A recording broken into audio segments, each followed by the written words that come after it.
What's something that you've learned in your travels? Like, what's been like the most important lesson you've learned in your travels?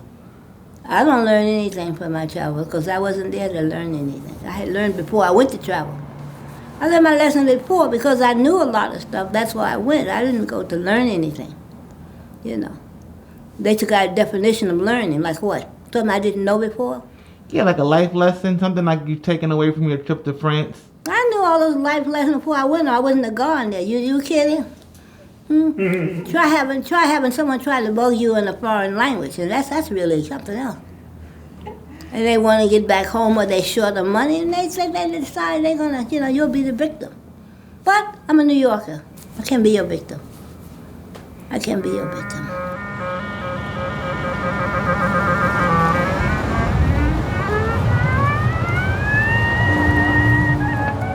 Legacy Calls is a project dedicated to celebrating the stories of seniors.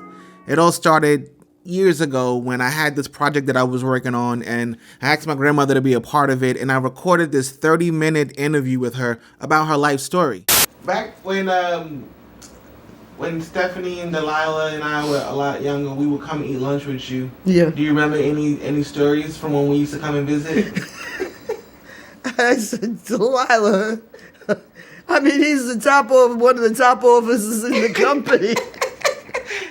And then when my grandmother passed away, I found the video and I watched it and I was like, wow, this is crazy that I have this conversation with my grandmother, and it's not a voicemail. It's not some obscure piece of media.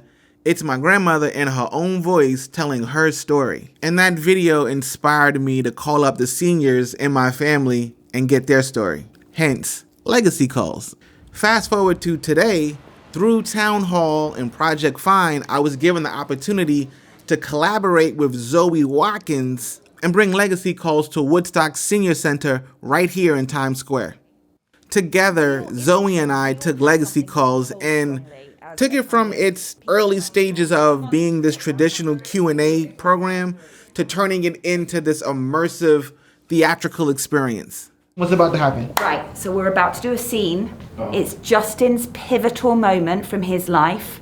I'm going to play young Justin before he became a pastor. And older Justin, what have I got to look forward to? Better days. There's always a light at the end of the tunnel. It looks like we're all in the dark now. But as we all know, if we're in the Lincoln Tunnel, you don't stay there forever. You won't get out somewhere along the line. You're going to get out of that tunnel. I don't care how many traffic jams they got. Somewhere along the line, you're going to get out of the tunnel and you're going to see some light.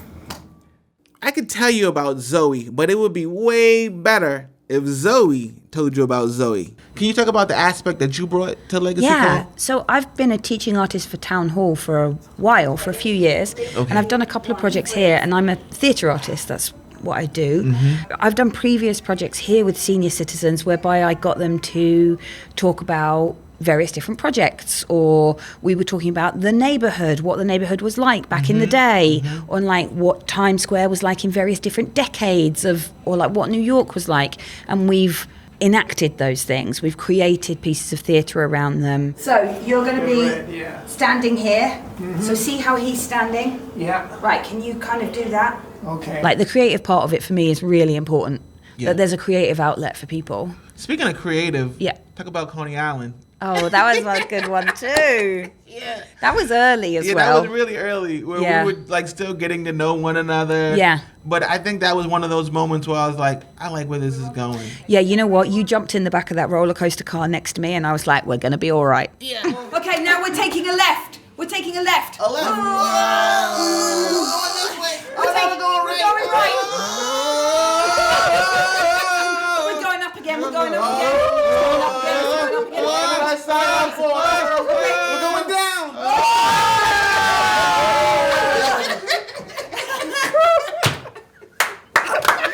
I love that. No, yeah, because we were just going to be in it. And the four of us, it was me, you, Peter, and Pat. And so, like, at one point, Pat got so into it, he was like, oh, my stomach. What did you think of the roller coaster?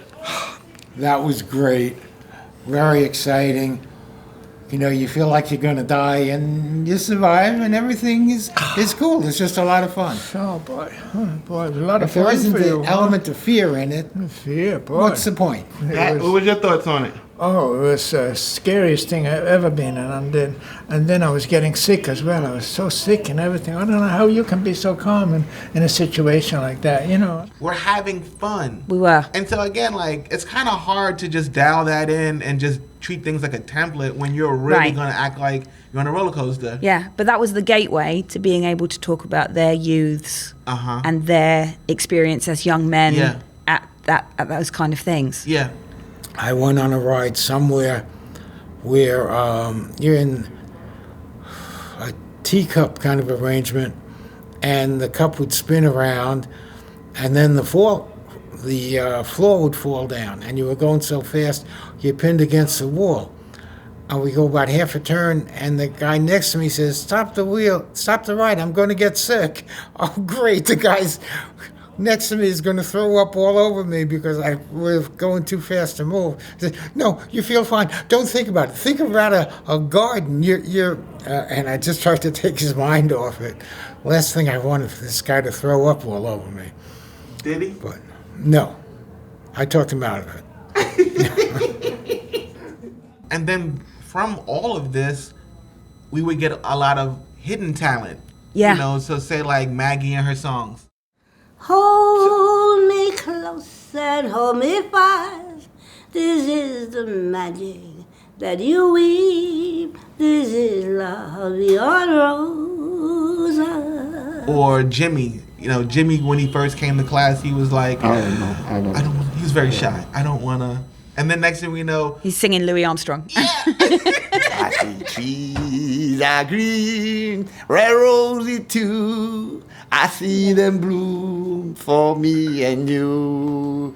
And I think to myself, what a wonderful world. Something like that. Yeah. Very good. some of my favorite moments would be listening to Pat recite poetry. Well, I do have one of my favorite poems, and you may never have heard of this poet.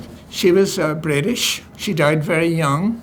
Her name was Sarah Williams.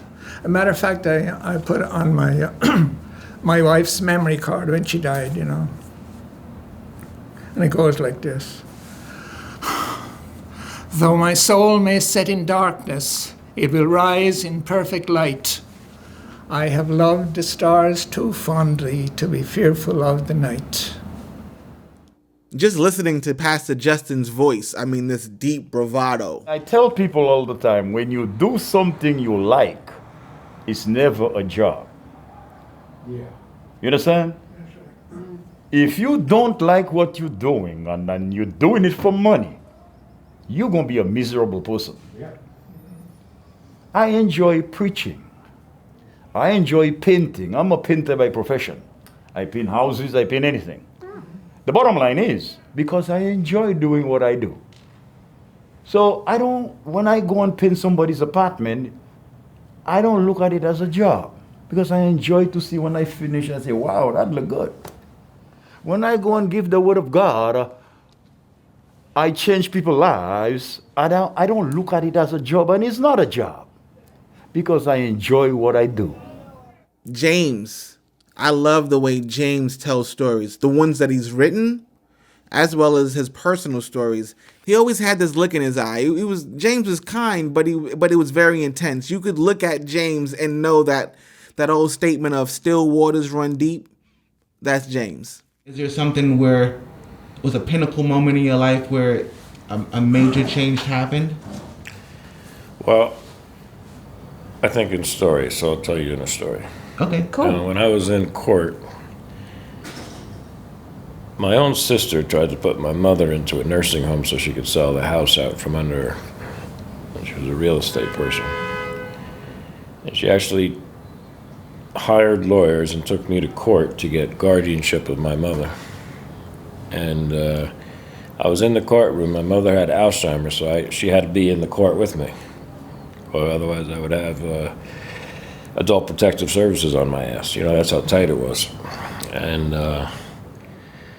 the only way that my sister's lawyers could get my mother out of my care was to attack my character, say that I wasn't fit to take care of my own mother.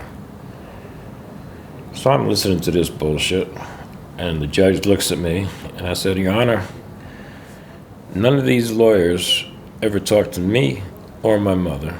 They don't know me. They don't know my mother. They're yapping like this because my sister's stuffing $100 bills in their pockets, right?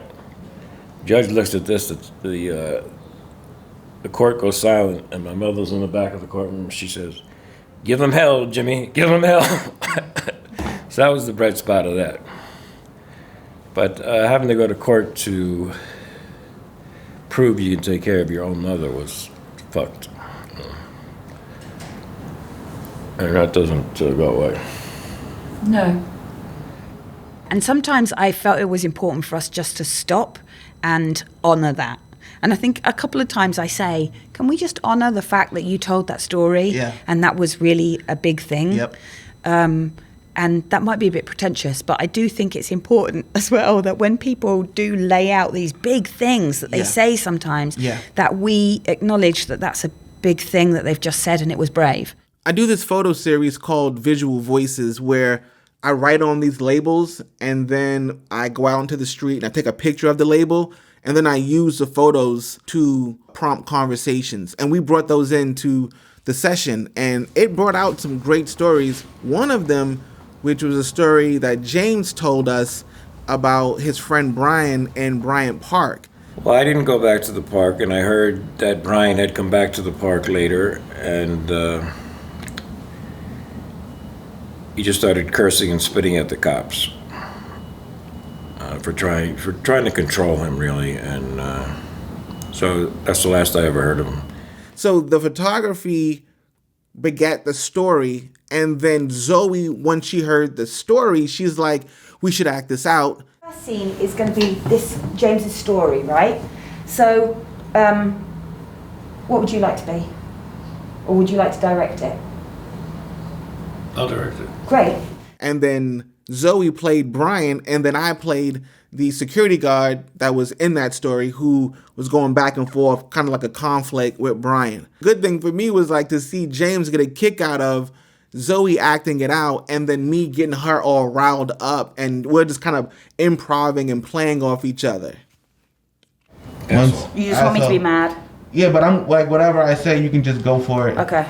Brian is not really mad at them. He's just like, you're so fucking stupid. It's unbelievable. Okay, cool. You know? Thank you. Dude, I wasn't trying to cause any trouble. Dude, you're stupid. I wasn't trying. I was just saying that there's a certain way you should act in a park like this. Who are you to tell me how to act, man? This is Bryant Park. Dude, Now we're cooking. shut the f*** up. Who the f*** are you to tell me what to do? I really need you to calm down because Don't tell me to calm down, you're man. making a lot I of tell you to noise. calm down. Don't you tell me to calm I down. don't want you to disturb the ping pong players. What? Who the hell are they? It doesn't matter. I can do what I want. It's the park. They're concentrating. You're making this. New York is a quiet place, and you should. What? New York is a quiet place?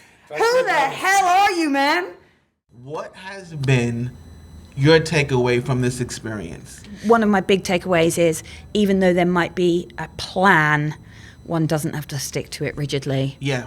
And we're still going to check the boxes. Absolutely. But we're not here to check boxes. We're here to follow directions and make sure everybody gets what they want. Yeah. But at the same time, it's like we were here to be here fully and immerse ourselves. To be present in a room together with other people. Otherwise, it wouldn't have worked. Yeah. And I think the discrimination day was really evident of that. Yeah. Like, if you look at that video of the discrimination day, the group is all so in it together.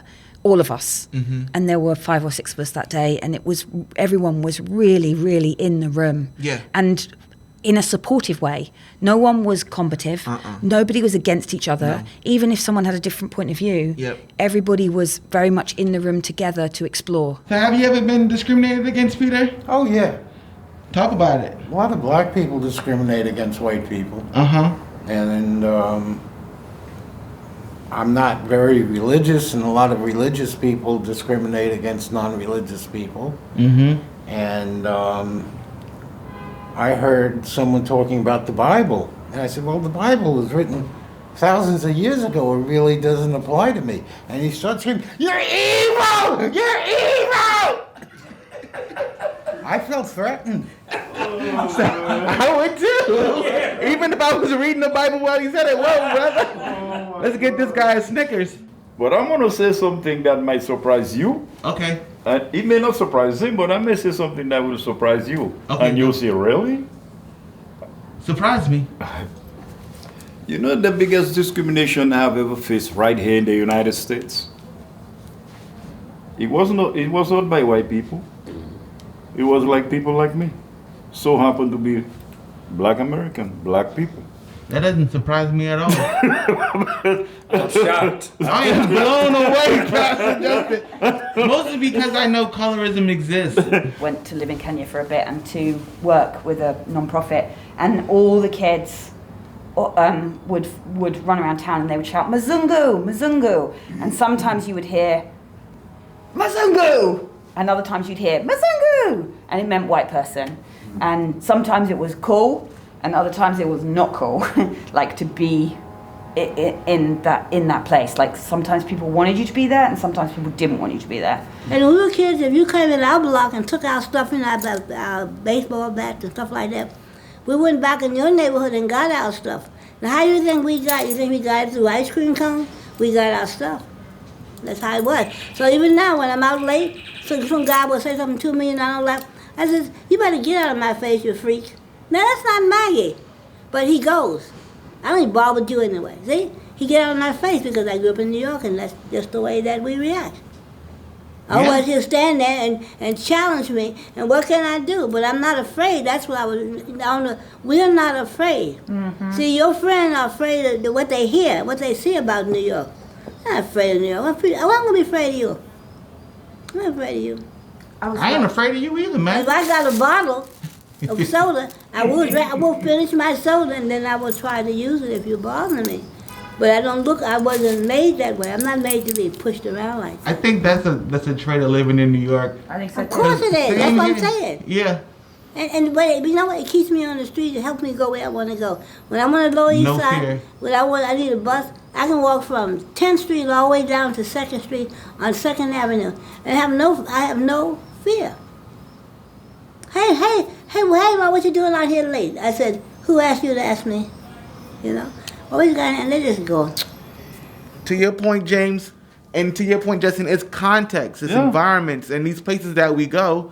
Today we're talking about going to different places and journeys, and it doesn't always have to be like out of the country to a different state, borough to borough, neighborhood to neighborhood. You got to keep your wits about you, but at the same time, you still can't live this life in doom and gloom and think the whole world is against you. Otherwise, you just have a bad day all the time. But I wanted to say, I've donated blood a lot.